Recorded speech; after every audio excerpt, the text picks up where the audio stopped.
A lot of us are taking this as not just a murder, but as a political and a religious martyr, which is something we haven't seen in a long time. As far as politically, some could argue that JFK was the last political martyr.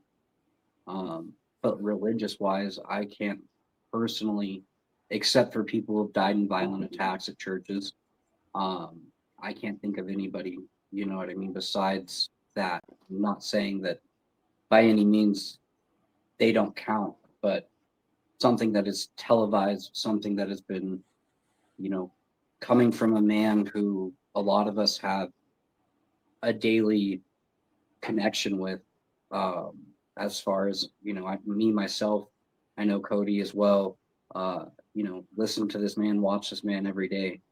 We were excited like high school kids, with tickets ready to go see his debate at CSU. Um, and it's a lot more than just a murder. At this point, I would call it a martyr for sure. Like, I people don't want to say it, but this MLK had a huge impact on the world, right?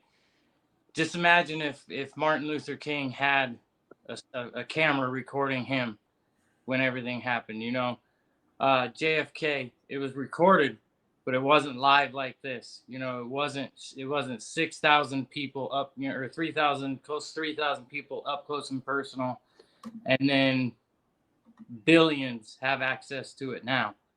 To the coverage of, we haven't seen that kind of coverage of anything since, I don't know, probably the World Trade Center, of when the television was taken over completely.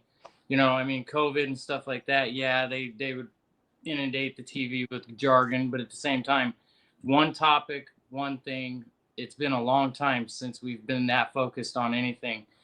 And it was a direct attack on biblical proportion, because that's where Charlie stood first. If you look back to where he based everything out of, was his scriptural, biblical beliefs and scriptural basis for Hmm. every. He didn't say something because it was his opinion. It was something that he read in scripture, and he was convicted to feel the way he felt.